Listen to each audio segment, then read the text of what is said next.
you need, yeah. Man, I got it, wow. What you say, hey? We about it, get the cream, yeah.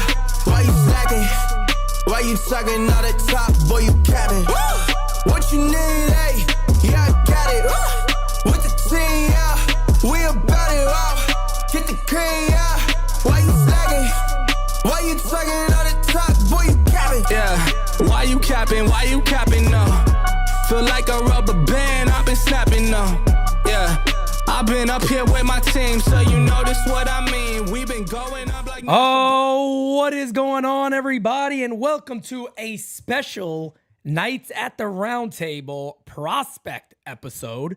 This is very, very different. This is the very first time we've done this. Now, of course, you guys know me, but you definitely know the other three guys that are here because they are indeed the best in the game. Right below me, we got the one, the only, my guy Los of Yankees Farm. What's going on? What's going on, Pete? What's going on? I'm doing kind of well. He's still getting over the cough. So if he, got a couple of coughs every now and then, he's still getting over it, all right? Mm-hmm. Right over here, we have the most handsome man I've ever met in my life, Dane Huber. What's going on, my friend? What's up, guys? Looking forward to this so much. What's up, fam?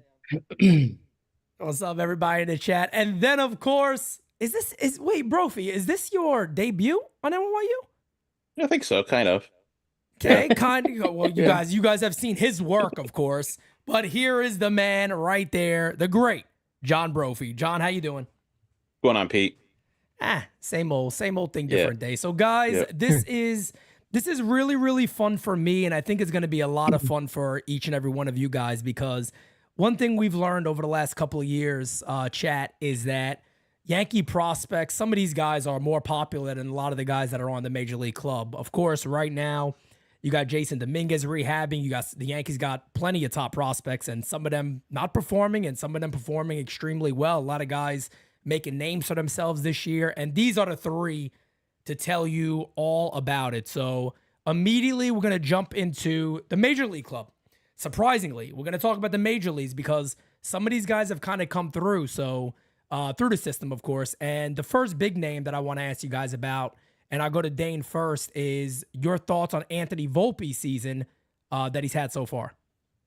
Well, I was very discouraged when they took him out of the bottom of the order. I thought that that's where he should have stayed all year because he was being a run producer down there. He was running. He was stealing bases. When they moved him up top, it looked like he had an adjustment period. I wasn't a big fan of the move, but he has grown into that role. He looks comfortable there. And I think he's going to be your leadoff hitter for the next 6-7 years. Wow. But the thing that's impressed me the most about Volpe is his arm strength. That has improved a great deal. Last year, I thought he should go to second base. He looks like he has a legit shortstop arm, and there's really no questions about him defensively for me anymore. I've been very impressed with Anthony Volpe so far. If you had to give him a letter grade, Dane, what would it be? B+. B+. Brophy. Yeah, I agree with a lot of what Dane said, especially the thing about the arm strength, because, I mean, like you said, he came up through the system. I saw his minor league debut in Tampa in 2021, so I've kind of followed him ever since that's when I started doing coverage down here. And he's kind of one of those where he'll put his mind to it. You don't get in his way kind of a mentality. Maybe that's just growing up as a New Yorker, just because that the New Yorker mentality. His arm strength is impressive. His bat has kind of, I don't want to say it's come around, but you could tell in the minor league system that it had its ebbs and flows, but it's a lot more consistent, I think, now than what we saw in the minor league system. No doubt about it. If you had to give him a letter grade, what would it be? A-, B+. Nice. Los. I mean, same things for me. I pretty much agree with both of these guys. Volpe came out of the gate on fire. I don't think any of us really expected him to be a 350, 360 hitter. Last year, the way he came out or the way he played last year, I looked at him as a 240 hitter. We've all spoken about this at length. If he didn't flatten out that swing, he was going to be just a 240 hitter with some pop. But he's made the adjustments. He's using the entire field now. I think he's hitting around 270, 260, 270. Yeah, he was up to 280 for a second too. Yeah. which is Yeah. probably about where he'll be. And similar to what Dane said, I think what's impressed me the most about him is the arm strength. I mean, I don't know where Yep. he came from. We didn't really see that from him last year, or I can't even remember the last time that I saw him, or if he ever threw that well as I'm seeing him right now. But I'm loving what I'm seeing from him hitting the ball all over the field. I still would love to see him, attack on the base pads a little bit more, but that probably comes from the top down as far as his ability to steal bases or when he can take off. But I'm very happy. And another thing Yankee fans need to realize is he's still a sophomore. There's gonna be valleys and peaks. There's gonna be times where you're wondering what the hell's going on. He's still figuring things out. And in baseball, you always have to be figuring things out because the opposition is always trying to figure out ways to shut you down. Class is always in session. No doubt about it. Letter grade you'll give him? Uh, B plus. I would say a B plus. Nice. And I mean, I'm going to talk about one more guy at the major league level. If you guys want to talk about anybody else, feel free to throw that out there. But I think the name that we all have to talk about here is Louis Hill. I mean, this guy has been absolutely unbelievable. You can make an argument he's been the best pitcher in the American League, at least. And by the stats, he's actually been one of the most dominating pitchers, meaning guys just don't hit him. So I'm going to go reverse this time, starting with you, Los. Give me your thoughts on Louis. Right out of spring training, I thought he was the guy that won the job. My only issue with him was, and we've spoken about it, is the innings cap. I don't know how many innings the Yankees are going to let him go for. I thought it was going to be around 80 innings. Matt Blake came out and said that there is no innings cap. I do not believe that at all.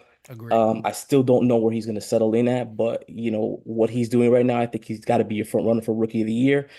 He's just looked tremendous. No doubt about it. John.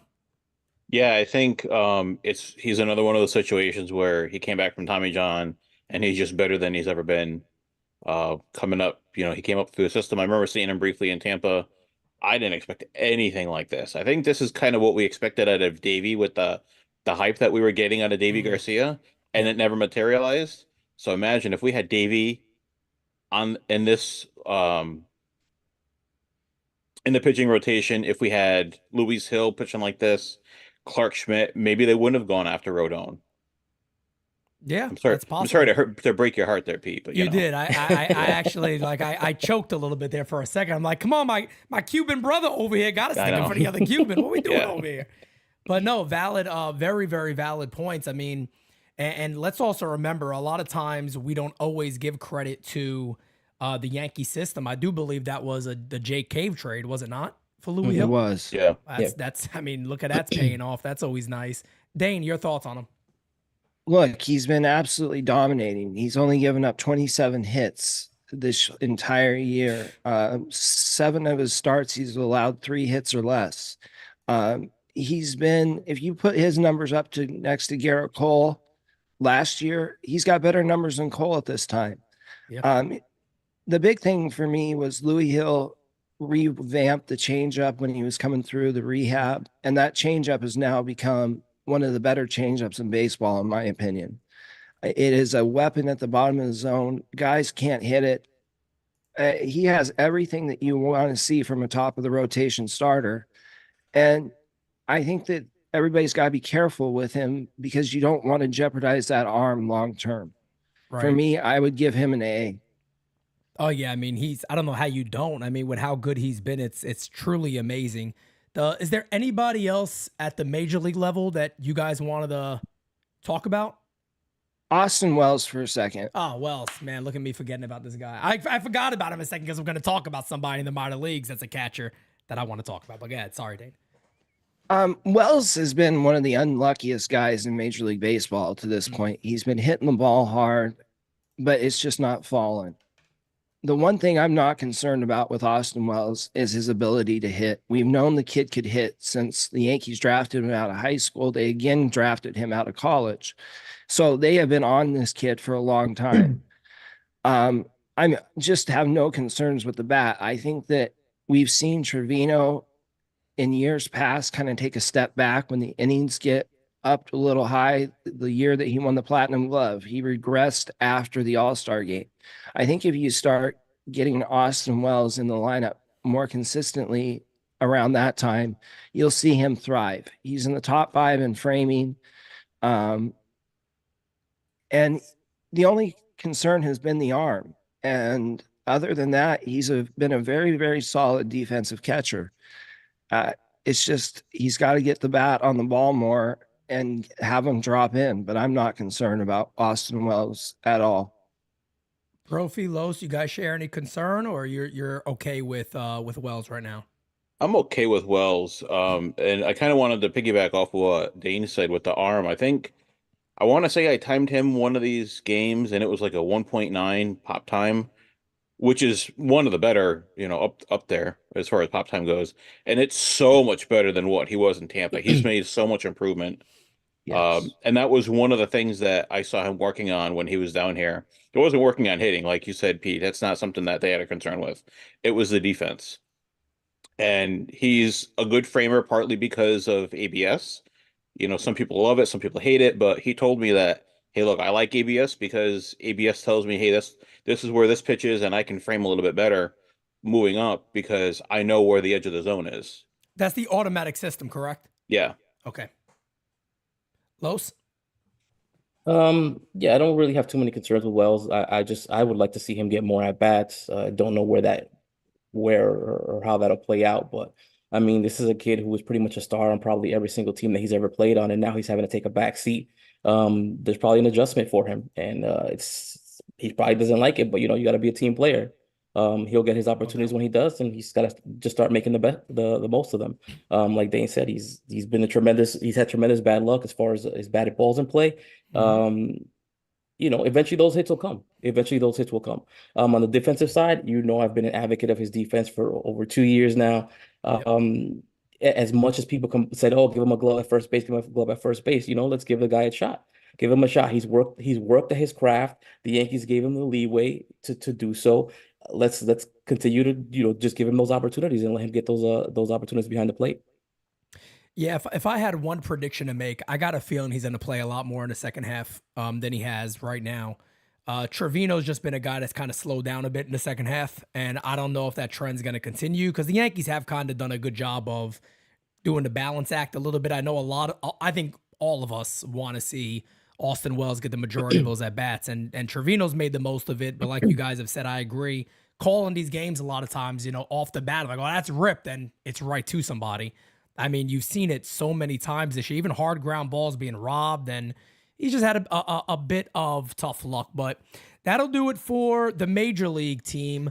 Now let's get down to the nitty gritty. This is when we obviously need your guys' knowledge to learn about a lot of these players.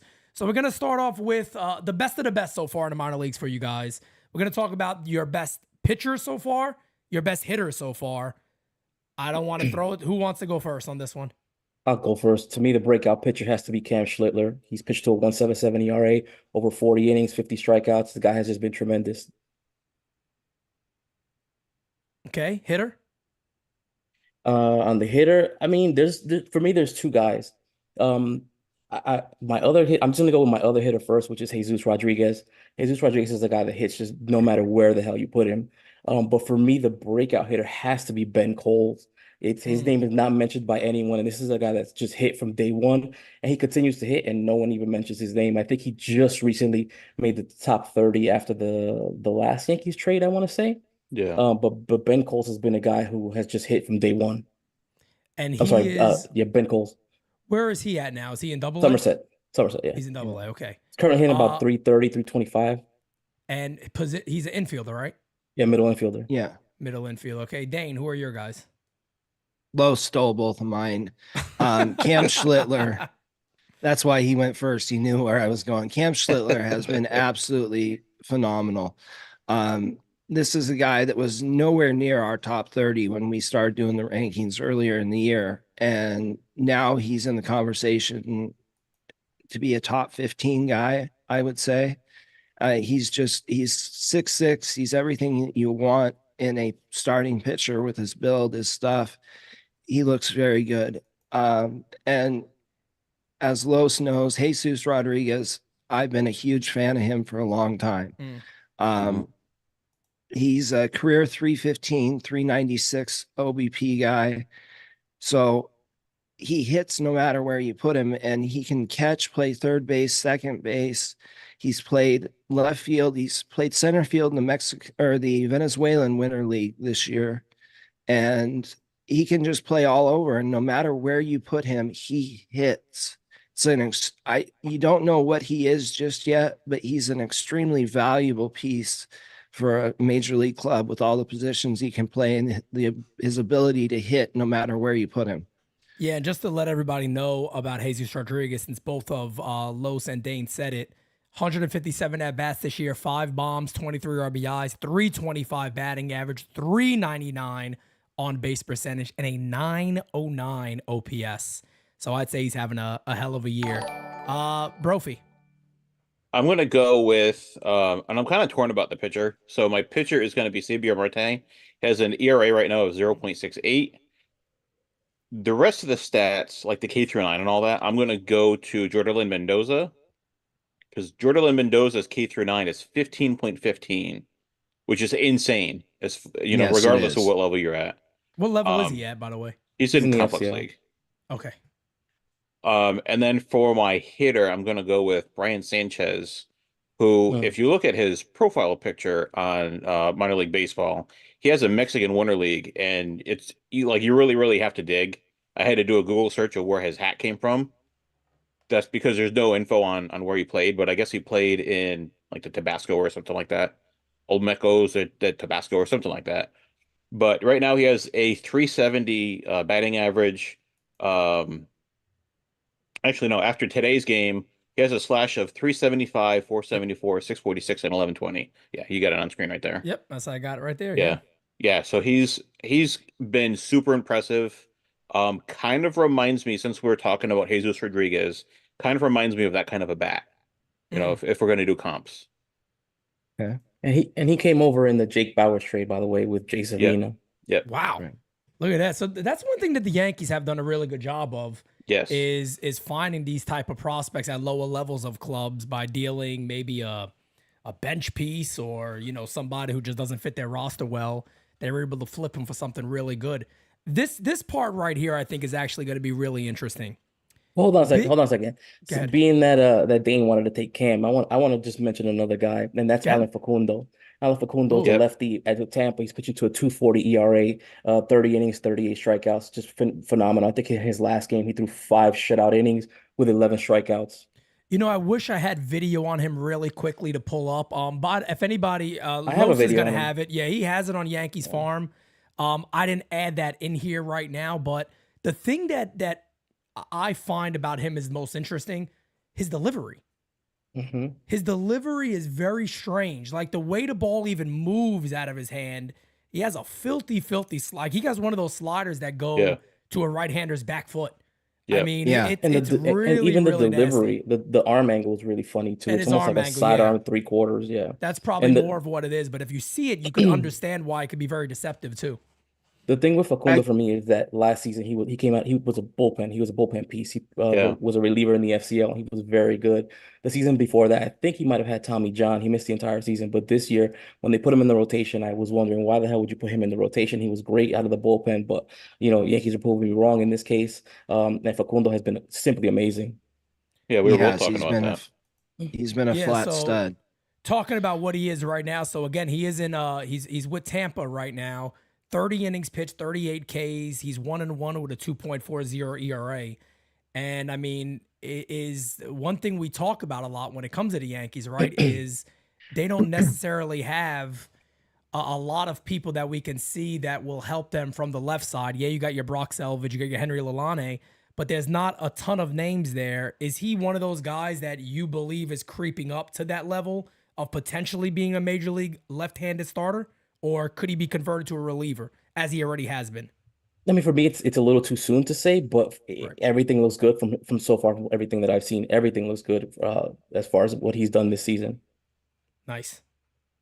I think we were Go ahead, Dave. just about Facundo. I think we were hoping that Kyle Carr would put up these kind of numbers, and Facundo has done that.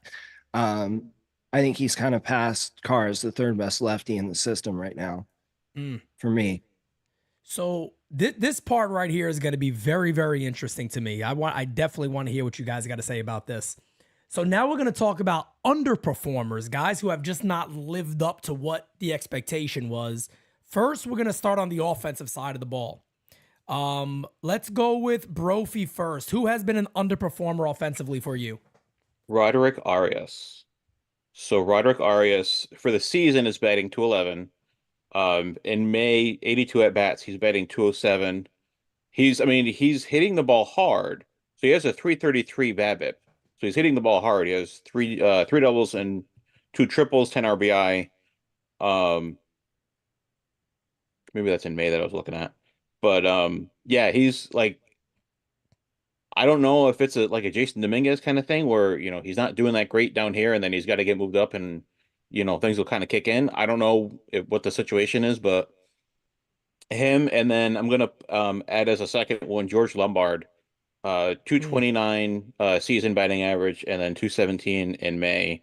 But again, 329 BABIP. So when they both hit the ball, they do something with it, but it's just you got to hit the ball. And Lombard, if I'm not mistaken on this, I believe he's walking quite a bit too, though, right? Is that correct? Yes. Yeah. Yes. Okay. Los, who do you have? I mean, I think on the hitting side of things, I gotta say Spencer Jones, right? Especially after what he did in spring training. I, I don't want to say that he looks lost right now. I'm not there yet, but he's struggling bad right now. He's struggling bad right now. It's definitely not what I expected to see coming out of spring training. Granted, I didn't expect to see, those MLB The Show type numbers out of him, but Right. Definitely expected somewhere near 300, the power numbers to be there. Granted, he was injured to start the season, so he's almost playing. I want to say he's playing catch up right now, and that's probably what is going on with him right now. The strikeout rate last I saw was around 35%, which is, I want to say, down from the struggle that slump he was in earlier last month, where at one point I think it was around 52%. But yeah, it's a little frustrating to see this from him. I definitely feel that he's definitely going to put up the numbers that we expect out of him. He is an elite prospect. But it's just a little surprising to see that. On the pitching side, it has to be Kyle Carr. We heard a lot of good things out of Kyle Carr coming out of the draft.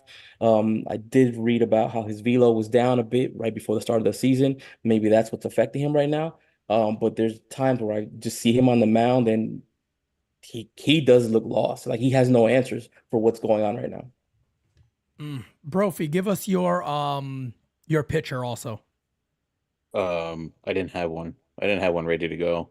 All right, that's fine. Dane, you got yours, your offense and pitcher. Go ahead. Yeah. Pitcher for me is Will Warren. He has just absolutely struggled horrifically his last 3 or 4 starts. I think he's given up a minimum of 5 runs in each one of them. A couple of them gave up 7, 8, 9. He's just, the mechanics are all out of whack. I wish they could call Grayson Crawford and get him over from the Mets for about 10 sessions to work with Warren and see if he could put him back together. Offensively, I got to go with the same thing Los said. Spencer Jones has looked bad. Everything that we saw him do in spring training has kind of reversed. The bat to ball skills don't look nearly as strong as they did in spring. He's not making the contact. You have to wonder if there's still not an lingering neck injury, because that's what was going on with him, that he missed time. But again, we had Jason Dominguez and Anthony Volpe the last 2 years in a row both struggle very badly at AA for the first half, and look where they got in the second half. Spencer is still an elite prospect. He has tools with his speed and defense that play no matter how he's hitting, but you got to start to see some progression in the bat sometime very, very soon. Yeah, and it really does make you wonder, right, about because he did have the neck problem to start. If you guys remember, I remember seeing him. I'm like, oh, good, he's finally in the lineup. He DH'd, then he was off for like another week. After that, he was out again, and then he was back in a lot of at a regular basis. But no doubt about it. I mean, that's why it's always tough to kind of say, a guy that's doing so great in spring, just got to throw him out there. We've seen that happen before, and guys struggle. I think AA is just one of those levels that you kind of have to master before you move on, because it is such a tough level. And it does kind of do a little separating there. But you do make a very, very valid point that the last 2 years we have had top prospects struggle at that level. Second half, they turn it on. So hopefully it's the same thing for Spencer Jones. I mean, and to be fair though, I think you've seen top prospects struggle every time they got promoted. It hasn't just been at Double A. I think you saw that same thing with Jason when he got to Hudson Valley, and then he just went out. Well, so you know what? I take that back because Agustin Ramirez was on fire the minute he got to Hudson Valley until he left from there. But otherwise, anybody else that I can remember, anytime they got promoted, there was a bit of a struggle for them. Yeah, and Goose, I mean, sticking to him for a second too, he did struggle last year in Double A, right? When he got up there. And then this year, we're going to get to him. We're probably going to talk about it now, actually, to be honest, because now we're going to talk about the catching depth overall. The Yankees have quite a bit. You guys already mentioned Jesus Rodriguez, who I'll be honest with you, I'm going to start learning about because I'm not too familiar with him. So, chat, I think that's a name you guys want to keep out there, keep in your mind. By the way, guys, we got about 170 here. Do me a favor, smack the like button for us. Let's get to 200 plus people. Beavis Lee Ray, by the way, with a super chat. Sup, Pete, Dane, and the whole NYYU crew. Crack a beer. Angel Hernandez is gone, and the Yankees are doing great. Sal Licata thinks the Mets are gonna. He calls them the Mutts are gonna get Soto next year. We don't got to talk about this guy, Sal Licata. Please, please, please. The Mets aren't even worried about this year anymore. They're worried about Soto. But talking about all the catching the Yankees have in this system, we know Wells is already on the big league club. Man, give me a rundown. Somebody break this down for me. I got to go to John. Break this stuff down for me a little bit, man. What is all the catching the Yankees have? I don't know. I mean, it's been so much fun to watch so many of these guys run through Complex League in Tampa.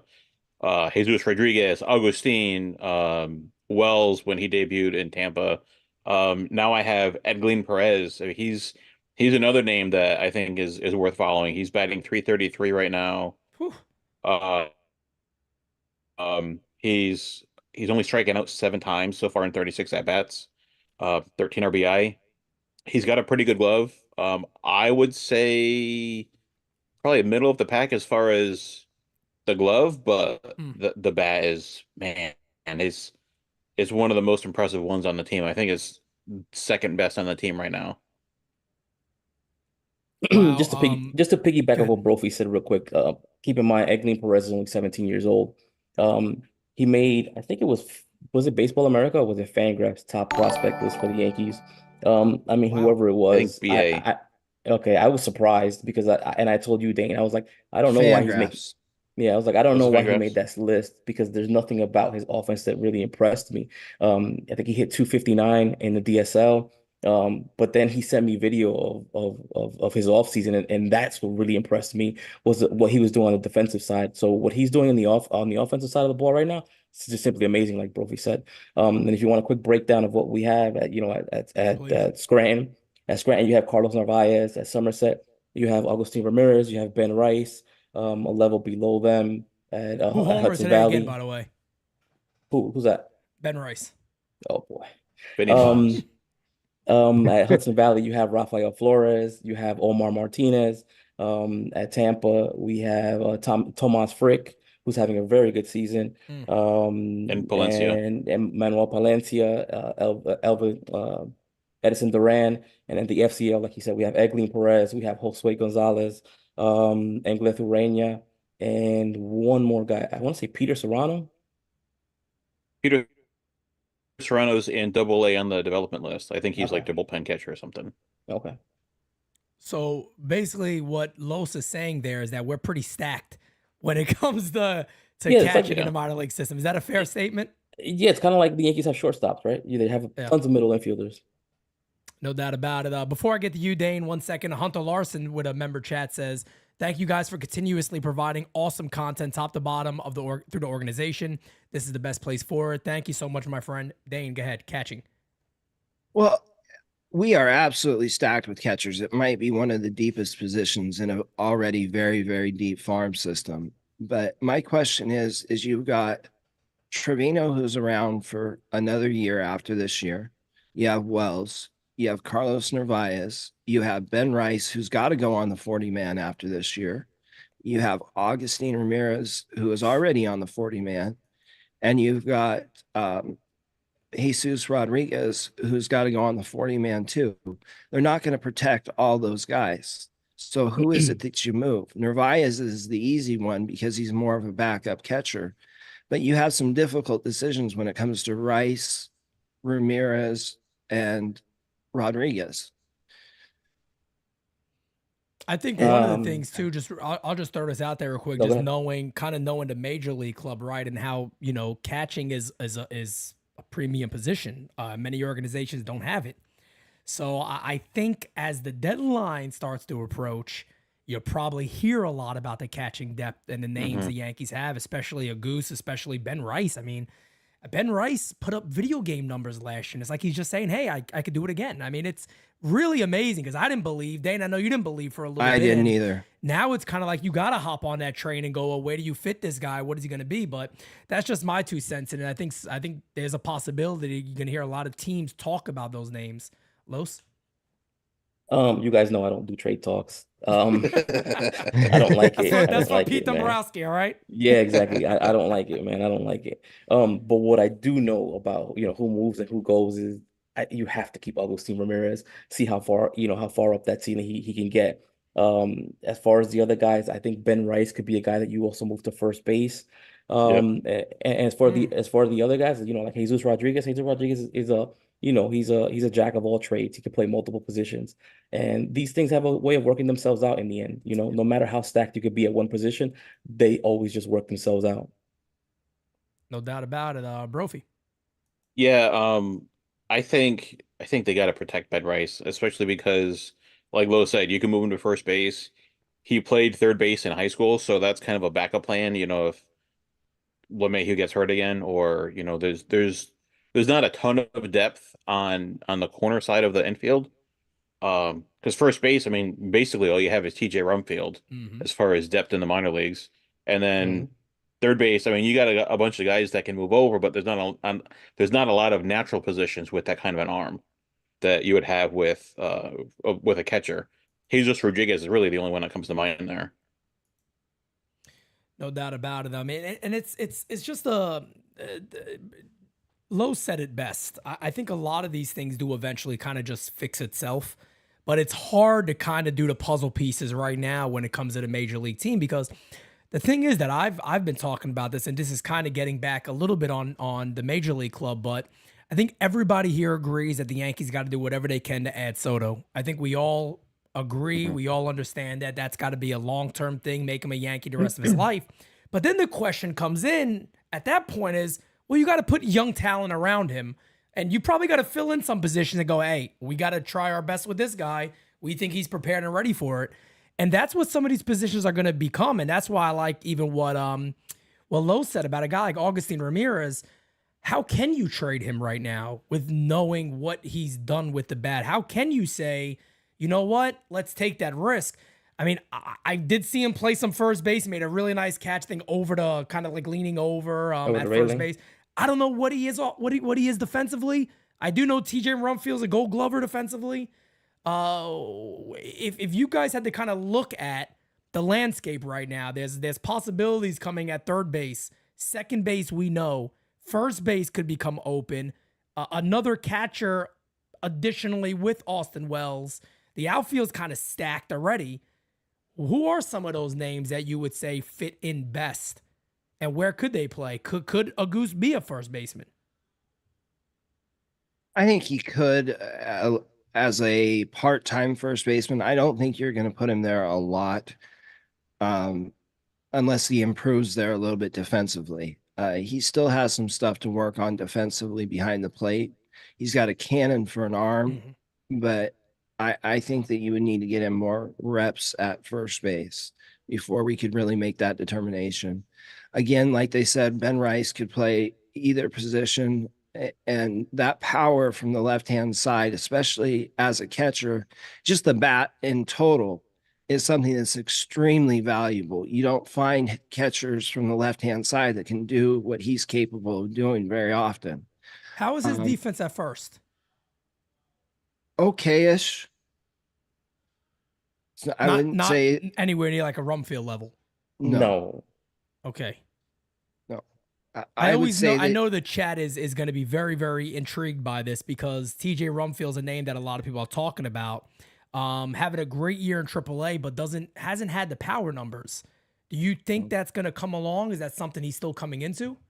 I think he's capable of that. I mean, you saw that last Yeah. year. I think he hit 20 home runs last season. 19, The I think, only if I remember well. the only thing is that I guess it looks like he's trying to find a balance because Mhm. he sold out. He sold out full power and gave up on the batting average. The batting average plummeted, the on base plummeted, but the power numbers were there. So I guess it's a matter of trying to find a balance to that, and that looks like it is what he's doing right now. So eventually the homers will come. It's just a matter of, well, how many home runs are you expecting out of him?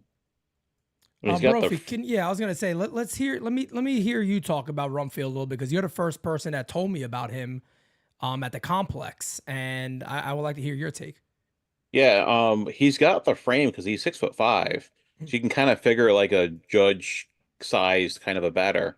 And he was someone that the Yankees picked up from the Phillies when they traded away Nick Nelson and Donnie Sands. Another And that good was one. just to clear some 40-man spots.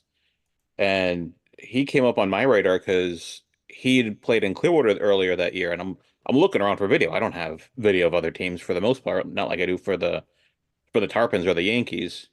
Um, so I had to really scrounge around for anything to find on him, and he didn't really like. If you look at his numbers, they're nothing really special in when he was with Clearwater slash Philly. But this year so far has been his best year. He's batting 295 compared to 222 last year. He's got the frame. He still has room for muscle. Him and his wife had a baby over the off season, so you got to think that dad power is coming soon, Right. because he's only got 2 home runs to his name right now for the year, but he still has room to grow, as they say, in the upper half. And then he hit that home run in the breakout game that I had to put it on the screen because I yeah know we're about to see it. I got to show it, and he also pimped it yeah too, by the way, which I oh really yeah liked. oh yeah You got to get that pimp job in there anytime you can. And he definitely did a little showboating there. yeah. I'm all for it. But I mean, so let me ask you guys this, because I think it's kind of fair to say that it would probably, if you're looking at the system right now, him and Ben Rice There we would go. probably be the guys you would expect. There he is right there, guys, if you're watching. But those two, him and Ben Rice would be the guys, wouldn't it? Wouldn't that be, if somebody were to tell you tomorrow that Anthony Rizzo's going to walk away, the Yankees are going to say, you know what? Well, we'll move past that. It's probably going to be Ben Rice or Rumfield. What would be more valuable to you? Would it be maybe the defense and the less power? Or would it be the more power to left? They're both lefties. But what would be more valuable to you if you're looking at both of those guys to be your future first baseman? Just right now. I know it's still early. It's a hypothetical, but what would you be looking for?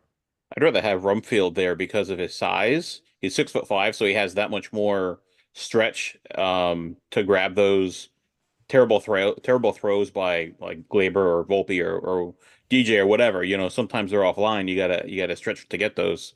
So I'd rather me be more defense forward than offense forward because you have 8 other guys that can carry you in the lineup. Agreed. Dane. For me, I think I would go with Rumfield as well. Power is something that usually develops last in prospects. So he should grow into some more power. Is he going to be a 30 home run guy? I doubt it. I think he's probably a 20 home run guy. And that defense at first base is so valuable. We saw Luke Voigt a couple years ago, and that's a bad defender at first base.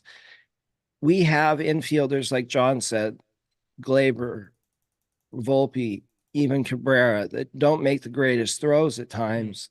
Having that big frame and the Gold Glove that he's already won in the minors at first would be a big asset. But there's another name that we need to talk about there.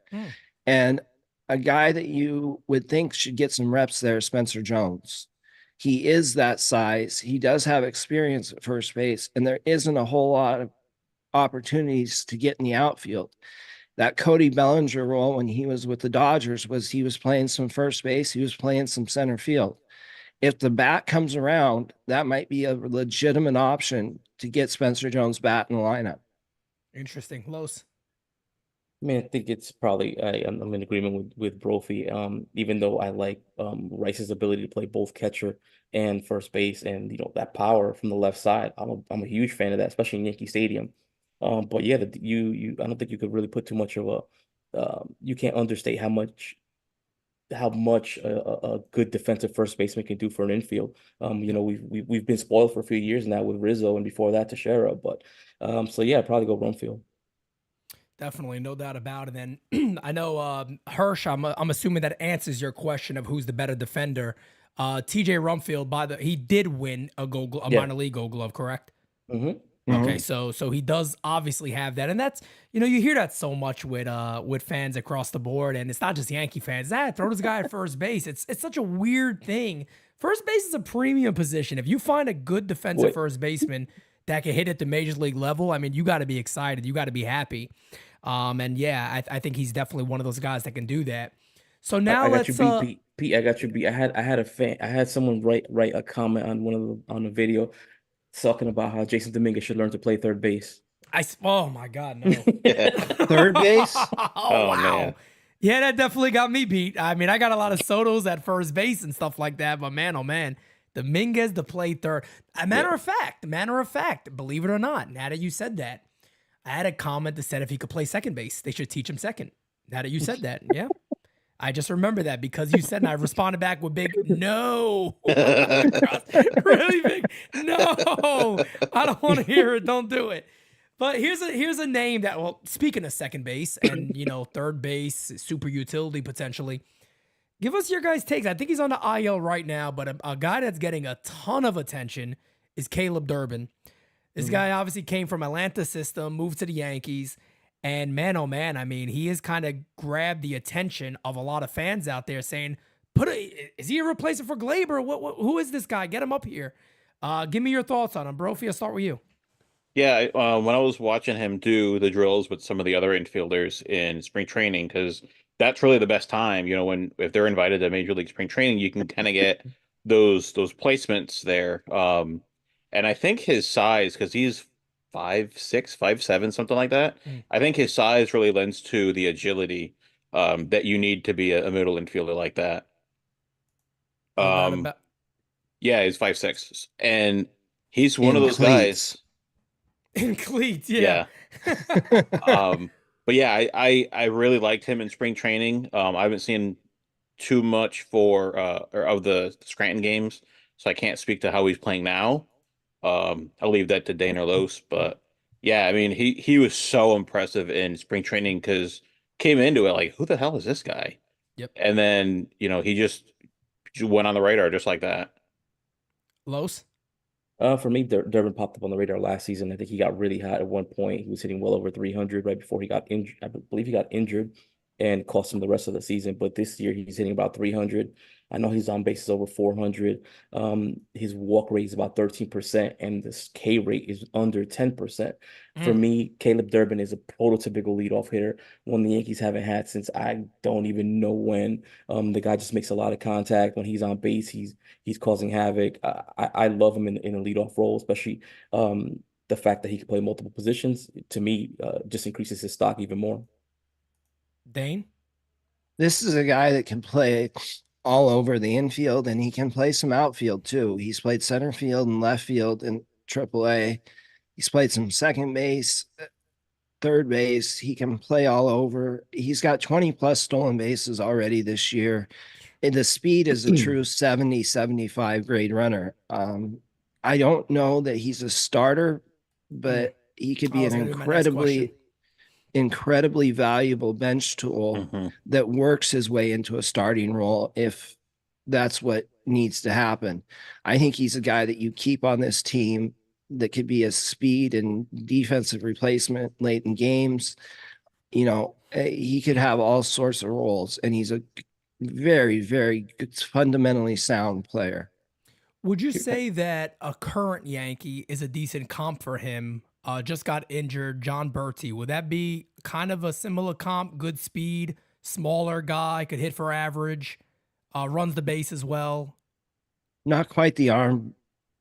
I was going to say Waldo. Okay. Best position. I could go to a guy that I think for me he's always reminded me of, and that's Chuck Knobloch. I don't know if he has that kind of power, but he fits the size, the Size, yeah. contact, the ability to steal bases. Everything else besides that, for me, is spot on. He's getting most time at third base, second base. I've seen him mostly. I want to say left field, second base, and third Okay. base. Yeah. Okay. Yeah. Nice. Possible. And now this is, I know, again, this is something chat. I know you guys are saying, I can just read your minds already. I know what you guys are going to ask because I've heard this a lot. Second base, Glaber walks off. The Yankees go, we're going young at that position. We can stick on this topic right now because I have three names. Maybe you guys have more than me, but I think Peraza, of course, can't be left out until he's as long as he's a New York Yankee. I can't leave him out. Agreed. Obviously, Vivas is there, and I think Caleb Durbin is there. Is there anybody I'm missing? And if not, who do you think could be the best replacement at second base? I'll start with Los. Um, I'm gonna go with Peraza because he's on the 40 man and he's already been here. He's already done it. Granted, he just got shafted because he just didn't get the same amount of reps that you would have hoped for the number 2 prospect in your system to get. But I'm gonna go with Peraza. To me, it has to be him. Nice. Dane. I think that if we're talking about for this year, it has to be Peraza. No, next year. We're talking When next year. if Glaber walks, who would it be? I would sure like to see Jared Cerner get that shot. I know that he's still only in high A, but this is a kid that has just done nothing but hit at every level that he's at, and he's a winner. He'll play hard no matter what position you have him at. He's got a great arm. I really, really like Jared Cerner, and I'd like to see him get that shot at second base sometime next year. But being that he probably isn't ready to start next year, I would say Peraza as well. Nice. Brophy. I would say probably Peraza, given he's on the 40 man, like Dane and Los said. But kind of going with someone that Los mentioned earlier, Ben Cowles. I think because he's hitting 320 in Double A, he's gotta get moved up to Triple A. But I think now that Jorbit Vivas is reactivated, and you have Peraza there, I think he's gonna get blocked, which is the same situation that happened to Jared Cerna last year in Tampa. He was sitting in Tampa forever, and the GM's like, "Come on, when is he gonna get promoted?" But there's just so much congestion in the middle infield that it's hard to get some of these guys promoted and give them the shot that they deserve. Yeah, I don't know if last time when we talked about Cowles, I said his numbers, but I just want everybody to hear this for a second. 153 at bats. He got 49 hits, 4 homers, but just this is the thing here: 320 average, 408 on base percentage, and a 937 OPS. Was this? I know you guys have all kind of said this is a breakout, but was this a guy that maybe? Did you ever hear anything that the organization kind of felt this is the type of player he is, or he just kind of came out of nowhere? He came out of nowhere. He's the guy that I listed as a breakout candidate. He's the guy that came out of nowhere. If you look at his numbers last year, I mean, I don't think that anything popped out. Nothing that would have told you, hey, this is what he's going to do this season. But he's just been phenomenal this year. Brophy? Internally, they've really liked him ever since the beginning, from what I understand. Is that why they traded? Is that why they traded Bowman? Yeah. Yeah, they liked Cowles more than they liked Bowman. And if you look at Bowman's numbers, I think he's hitting like 230, 250, something like that. Yeah, he's struggling. So they were right. Yeah. Another thing that was indicative of that is the fact that Cowles was basically blocking Cerner for so long, I think. Yeah, guys, do me a favor too, everybody. We got about 200 in here. Hit the like button for us. Make sure you do that. Subscribe. And again, everybody's @ is listed on the little bar at the bottom. So make sure you're giving these guys a follow on Twitter and across the board, of course. Getting into one name we have to talk about. We're going to talk. We already did a little bit, but I just need to ask you guys. I don't know how you wouldn't give a Goose right now an A. Is this going to be a top 100 prospect in Major League Baseball? Will the Yankees have another top 100 prospect? There's been articles kind of written about that already, that they believe he will be a top 100 prospect. Does everybody agree that the Yankees are about to have another one, or anybody kind of say maybe he's going to be left off? I think he is. I think Brophy? he is too. Yeah, I don't. So my frustration is the Yankees have a lot of good talent, and those that create the lists, whether it's BA, Pipeline, Mm, whoever, they don't give the Yankees a lot of respect. true. That is true. I do again. I do this all the time, but I want to shout our team out for kind of catching on to Ramirez well before anybody. And you guys kind of told me about him, and I started to watch him. And you see the Gary Sanchez type, the helicopter swing, quite a bit. And man, oh man, I remember hearing about him and watching videos, and I said, "Where? Why have I never heard this name?" I mean, does anybody have any information at all on exit velos for him? Is there something that's anybody has ever heard? Because this guy hits rockets all over the field. I mean, it's very much Gary Sanchez like. He's had a bunch of exit velocities of 115 plus, 110 plus. But one of the biggest standouts for a Goose is he strikes out less than 20% of the time, and his walk rate is above 10%. That's amazing. So that for a power hitter, it really, really is. Yeah. And he's been easily one of the most impressive hitters in this lineup. And another thing with him, he can run. He is not your traditional slow catcher. He's stealing bases as well. He had a triple in a game the other week. I was going to take a shot at Gary Sanchez, but I'm not doing that no more. I'm not doing that no more. For me, a Goose is a harder working, better version of Gary Sanchez. Los, tell me a little about him that we haven't heard yet. Is there anything else that we haven't heard yet? I mean, I think you've heard it all from me and Dane regarding a Goose. I think he's definitely a better version of Gary Sanchez. I think he has a better mental fortitude than Gary did. You know, Gary couldn't take the criticism. Granted, it was nonstop. It was relentless from the fans and from the media. But I just find that a Goose keeps his head down, minds his own business. You know, he says his prayers every night.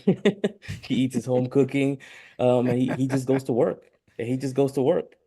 He's also, by the way, I know this probably doesn't mean anything to anybody in this chat, but a lot of times you're a ball club, man. You look at marketing, and let me tell you something. The dude got a smile that could be marketed all Yes, he over does. posters, all over the place. No doubt about it. He'll definitely get eyes on him at the major league level, and you could put him on Yankee magazine covers and everything. And yeah, man, he keeps this up. He'll be very, very loved in New York. No doubt about that. Brophy. Yeah, like you said, he has $1 million smile. His mentality is head down, work hard, eat your mango at night, like Los was saying, you know, all that kind of thing. Might join him today. Yeah. Might join him myself today. Yeah, I mean, there's what's there to, you gotta love him, you know, that's and the depth that they have, and with him being one of the standout guys, I kind of want to say almost over Narvaez, in my opinion. I think he's not major league ready like Narvaez is, but yeah, lots to like about him. Can you guys And one other go ahead, Dave. just one other thing about a Goose. Can you imagine marketing he, Soto, and Dominguez together? Oh yeah. Yeah. In New York, it would be phenomenal. I mean, it would be nuts. It's at the end of the day, it plays out a certain way, but it's genius too. Yeah. I mean, it would be great. It would be great for the city of New York in general, and of course, the Dominican population in New York, it would be huge It for. would be great for Steinbrenner because then he could start asking for WBC games. Yeah, that's another one. Yeah, hey, we know he loves that. He loves that bottom line. But one thing regarding his the way he gets to progress. One, does he go to AAA this year? Or the Yankees just leave him in AA, let him do what he does? And on top of that, would the Yankees say, "Hey, it's you and Wells as our catchers moving forward," or does that make sense? As these guys could both be starters, is there a way to make that work? Brophy, I'll start with you on that one. Part of me is internally debating if they move Wells so that they can have a Goose and say like Narvaez be 1 and 2. You know, because if you're chasing someone like, who's that guy in the Marlins that you're drooling over? Tanner Scott, the lefty. Yes. So let's say they pitch, hey, you know, we can give you Wells and I don't know, Caleb Durbin for Tanner Scott. You know, I think teams might bite at something like that, especially in Miami where they're awful. You know, Oh, they need Miami whatever will they be can all get. over that. They have no catching as it is. Yeah. Yeah, they'll be all Well, over that. So That's what, for piggybacking off what you said, that's why I always felt like Narvaez was perfect for them. But I don't know if they would bite on them or what the return would be on that. Um, I mean, I mean, as far as we talking about Agu still? yeah. Like can you could you envision that the Yankees would say he's the backup with Wells, or that him and Wells Oh, okay. handle that situation for the Yankees moving forward? I would love to see that situation. It's just a matter right now of what's in front of him at AAA, right? You have guys that are blocking him. You have Narvaez there. Josh Bro is back. I don't know what the plan is for him. Who else is over there now? Luis Torrens as well. I mean, these are guys that should not block him, but we've seen the Yankees allow guys like this to block prospects. They've given us PTSD for years. I try to explain that to people. The Yankees have given us PTSD for years. Dane, I didn't get to you on that part with Goose and Wells potentially. Well, as Los can tell you, I've thought that Wells and Goose could be one of the better offensive catching tandems in baseball. You see teams kind of moving more to a tandem at the major league level than a pure starter and a pure backup. If you're giving up a guy like Wells for a rental like Tanner Scott, you need to look somewhere else for a left-hand pitcher, because that's just way too much, in my opinion. I think Wells and a Goose would be an amazing combination up there, but there's also the possibility that you have Rice and a Goose be that combination at the major league level as well. So you have one left-hand bat, one right-hand bat, and maybe one of them gets some time at first base.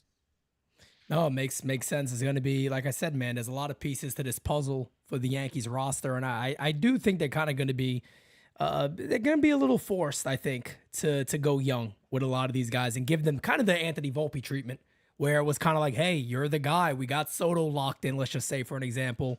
We got to still lose some money. So if we're going to do one thing, we got to go young and we got to go with the youth of this club. So I think you're probably going to see more of those guys getting chances here than ever before. But we've talked about, go ahead.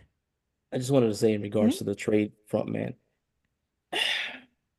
I hate the fact that Yankee fans want to trade for a reliever when you have guys in this system that could probably help out. You know, Jack Neely's waiting in the wings. Who's the other lefty in Somerset? Is it Tanner Mayat? Help me out, Brophy. Is it Mayat? but Maya was righty. Ryan Anderson. Ryan Anderson. Yeah, Ryan Anderson. Ryan Anderson, he's also having a very good season as well. You have Edgar Barclay, who was having, I mean, he's struggling a bit now, but you know, he's a guy who could probably get a few guys out for you, get you 3-4 outs, maybe even more. There are guys in this system that the Yankees could call up and help the bullpen out. You know, Beater's another one, and once he comes back from the IL. You know, maybe that's what Warner needs right now, just to get a taste of major league hitters. There are options, there are internal options that you don't need to make a trade for. I'm so tired of seeing these trades just made for the sake of making a trade. Like I hated the trade last season of Juan Corella for who was it, for Kenyon Middleton, and then you let him walk. And then you let him walk. And Corella was a top 20 prospect. It made absolutely no sense. So, but the only thing that I could think of is that he probably had to be protected, and they didn't want to. They didn't want to take a chance in losing him. But for that, you trade him? Come on. But let me ask you this, because I think everybody knows that there's a lot of right-handers in the system. We're looking at one right now who I think is going to be on the club at some point this year. I don't know how he's not on the club at some point this year. He's intimidating. He got everything you need.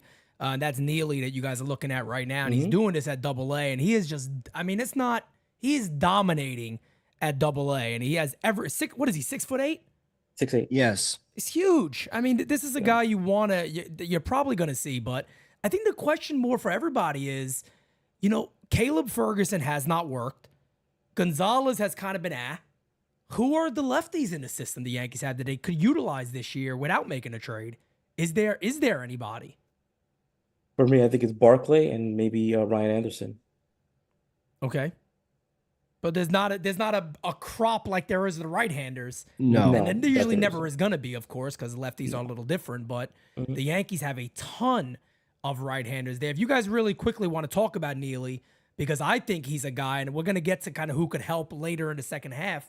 I think he got to be one of the top guys, right?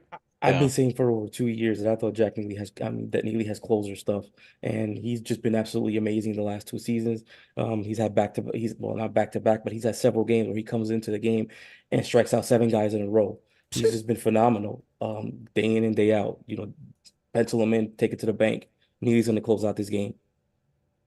Brophy, what's your opinion on him? I like him. He didn't really have mind-blowing stuff when he was here. I was thinking more of Danny Watson, but he's on the Okay. IL right now. Watson was mowing hitters down last year. And I was gonna mention Luis Velasquez, but I just saw his ERA is 6.5. Yeah, Luis he's having Velasquez command has it. issues. Was that? Velasquez is having command issues right now. Yeah, but past couple of years, he's been really dominant under two Hmm. ERA. So Yes. he's a potential in the long run once he can figure out the command issues. Hmm. But yeah, Danny Watson, Neely, Velasquez, once I thought Bailey Dees was a guy too, Me but they too. promoted him to the yeah. rotation. And again, a 1.54 ERA in AA, 23 innings, 34 Ks, 0.99 whip. So, I mean, he's doing just about everything you could possibly do right now to potentially get up here at some point. The last thing that I kind of want to leave us with that I think is very, very important to talk about. Tell me who are your guys for the second half of the year that you think is going to really take off and make a name for themselves? And who are a few guys? Well, let's just start there first. Who do you think is going to have a big rest of the season from this point? We're about 2 months in to the major league year.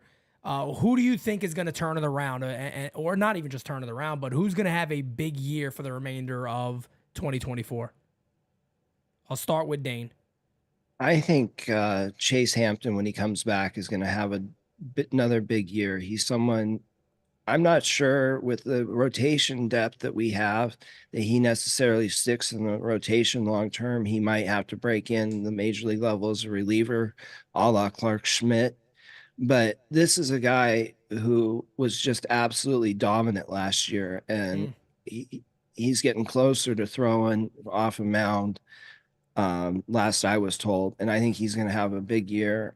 And then I just think that Spencer Jones is going to turn it around in the second half. I think he's going to have another big year. Nice. Los. I'm gonna say, well, I was gonna say Spencer Jones, but I'll just go with Jason Dominguez. I think Jason Dominguez will have a big half. I mean, he's off to a pretty good start so far, which is better than what the type of because sorry, Dominguez is typically a slow starter. That hasn't been the case for him Yes. this year. So he looks like all engines are firing. He's ready to go. And I also want to say George Lombard. I know he's not hitting right now, but he is getting on base, and it should be only be a matter of time until he starts making more contact. There is some, he has good plate discipline. Like I said, he's walking. I think last month I want to say he had an on base of around 500. So I think he'll start turning it around. And he homered again today, correct?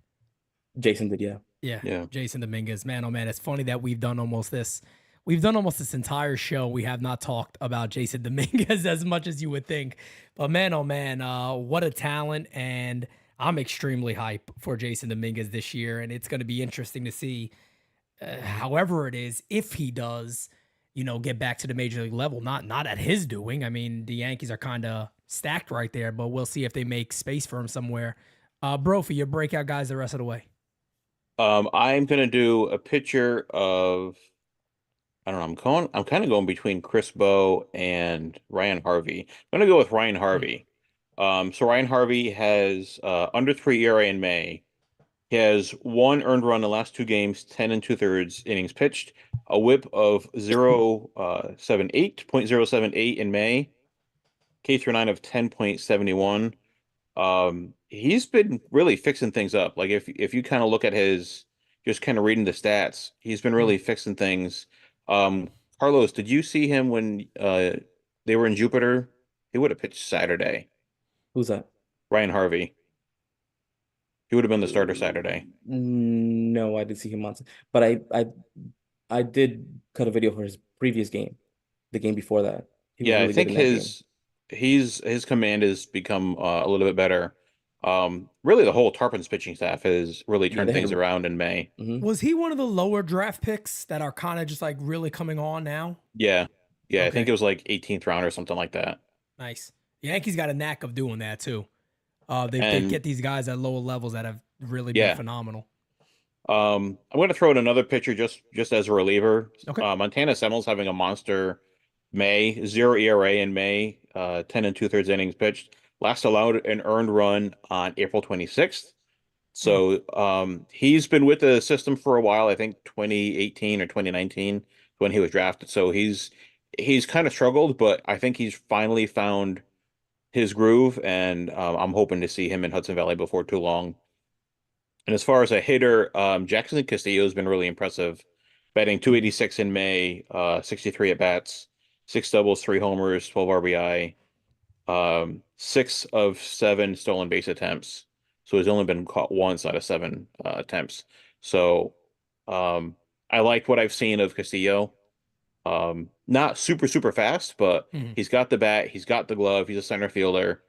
I mean, yet another halfway decent, at least, center fielder or outfield depth that the Yankees have. Nice, Dane. I think the guy that I really want everybody to pay attention to is Danny Flatt Jr. He's a kid that was drafted last year. Los did the greatest thing for me ever and got us an interview with him.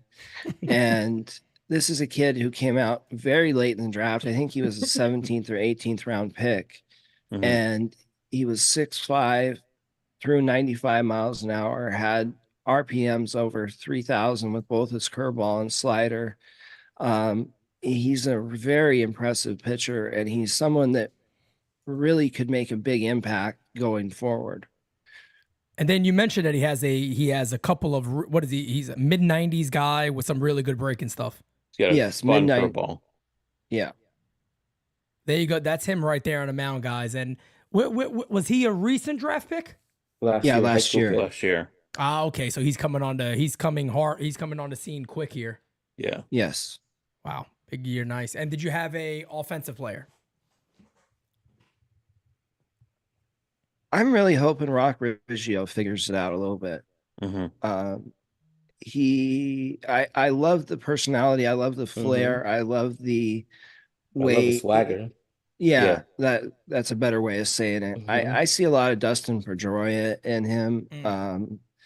I think that he's not, his batting average is still low, but he's doing other things really well. He's playing a lot of shortstop right now. I think he's more of a natural second baseman, in my opinion, but we'll see.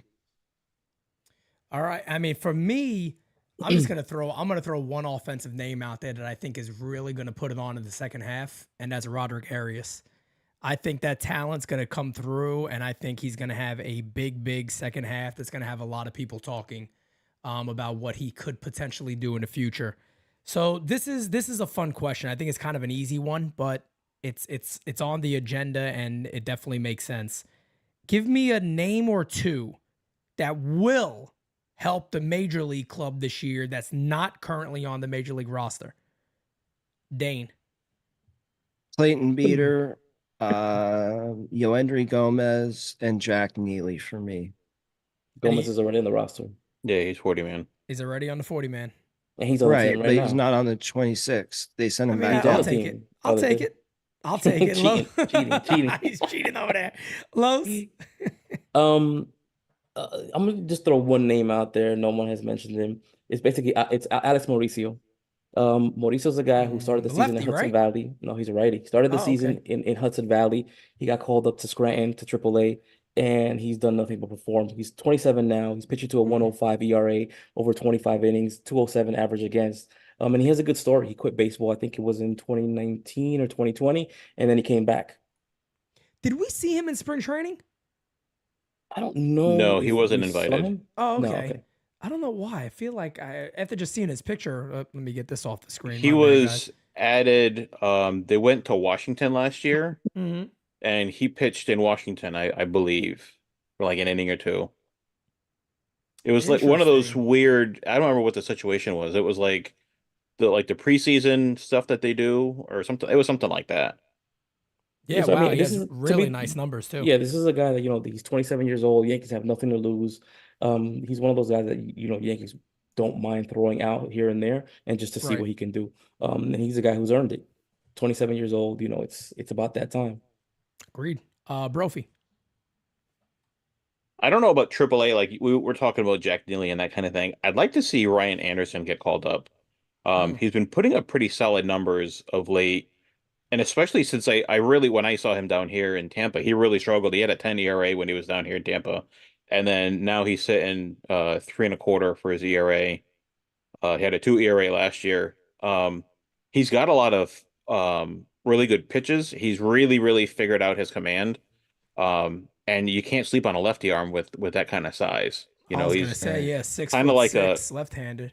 a Rainey Johnson kind of a comp is kind of what I would put at him. I don't recall if he has that kind of velo, but that's it's kind of where I saw him. It was kind of like a Rainey Johnson. Wow. I mean, I didn't even this is why we do this stuff. You don't hear about any of these guys, but again, 6'6", you're right. I love to know what his velo is from the left side because that would be very, very interesting to see. But do you guys have anything else that you want to add? One thing I did want to add, I've noticed that Everson Pereira hasn't played in almost 2 weeks, and there's been no news about that from the Yankees. Don't know what happened there, except for I was doing my players of the week, and I was like, why the hell isn't Everson coming up on any of my stats? Let me look. Boom, he hasn't played since I think the 18th, I want to say. Wow. One of those phantom non-IL things, I guess. They like to doing that with him, though. I'll tell you something that would make a lot of sense for Everson is Atlanta with Acuna going down. Ooh. I don't think that he has a future with the Yankees, and that is somebody who they could get that could be a nice piece for them. And they have a farm system that we could take something from and develop. Yeah, because look at Durbin. Right. I was actually Durbin's on the IL right now. What is that for exactly? Has that been announced? No, but he was hit with a pitch, I think, on the wrist. Okay, so maybe more of a precaution than anything else. Mm-hmm. Okay, I'll take it. But guys, just 2 quick updates on Carlos Please, go ahead. Lagrange. He told me he'll be on the mound in the middle of June, and Lalani's probably late June. So just a quick heads up. No doubt about it. So two of the better young pitching prospects at the lower levels for the Yankees.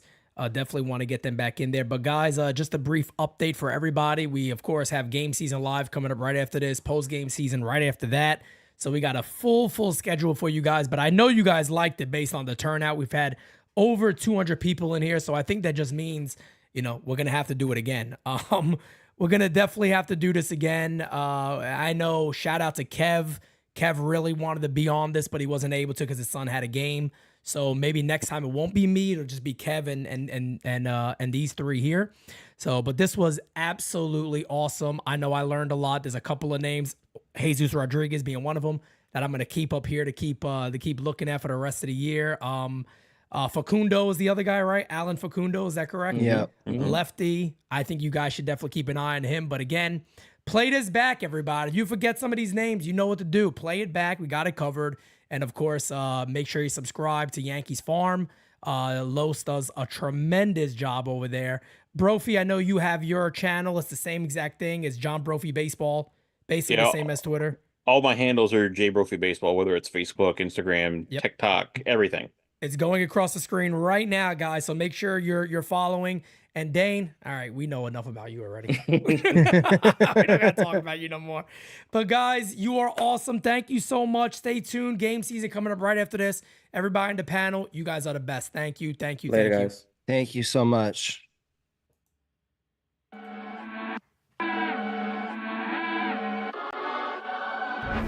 Top 10 radar, yeah, we on your radar. Never miss, dog, and that's on occasion. Yeah, we on your radar. Yeah. Hey, look, top floor, lifestyle, chef and boy, I'm cooking up. Way too high, ain't coming down, you see me if you look.